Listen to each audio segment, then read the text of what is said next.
Hi, it's George Belleville, and I'm creating this video because I want to talk to you about staging a home for sale, our process, how we do it, the pros and cons of it, and what you might want to decide to do when selling your house.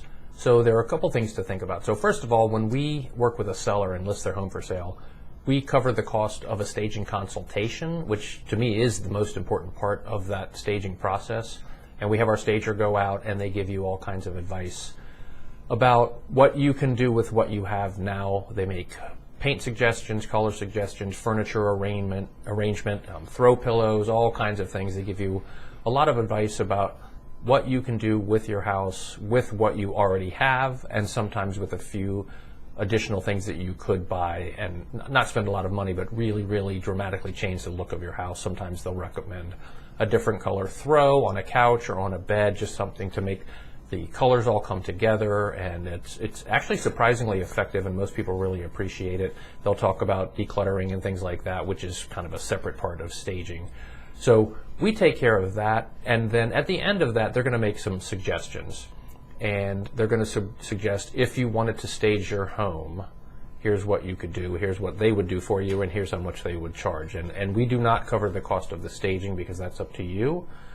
And obviously it depends how full your house is. Some people have a full house, some people have already started to transition out, or the kids have moved out, they have empty rooms, or they're going to be moving, and that gives them the opportunity to bring in furniture and physically stage the house. And there's some real advantages to this, one of which is when you stage the house physically, you take the pictures, and then when the buyers come and look at the house, the things are still there, so they still get that same feel of what the house could look like with the stage furniture. That's why model homes are all full of furniture. They have paintings, they're completely made up because it creates a feel when you walk through the house. It can also be pretty expensive. That's the drawback to it. So some people opt for that, some don't. Sometimes, depending on the size of the room and the size of the house, it can be a good idea, just because in certain price ranges, you know, a large room loses its impact when it's not staged. So something to think about. The challenge with that is if your house is empty or nearly empty, it's very easy to stage. If you have a lot of things in your house, sometimes staging on top of what you have can get a little bit complicated.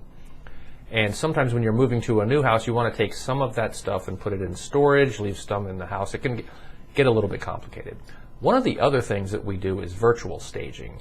And this can be very easy, and we cover most of the cost of that depending on the listing package that we choose. We cover the main rooms, so you don't really need to worry about that. So if you're moving completely out of the house, or you just have, let's just say you don't have any furniture in your dining room, we can virtually stage that room so that when people are looking online, they get the feel for what the house could look like. And then we also put the picture of it without the staging also, because we want them to know that when they get there, the house is not going to look like that.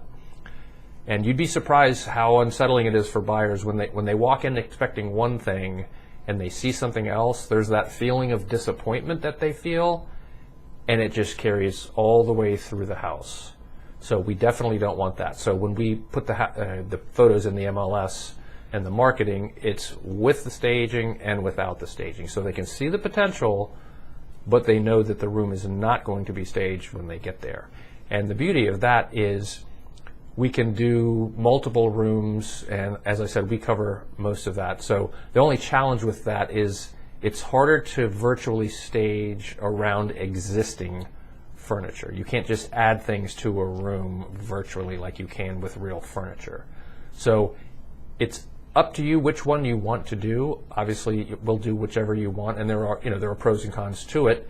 Wanted to make this video just to talk about them. Basically, obviously, each house is unique. So if you have questions or thoughts about what you want to do with yours, obviously, we probably already talked about this at our listing appointment, but I wanted to send this out as a reminder so we can decide what to do. If you have any questions, let me know. Have a great day.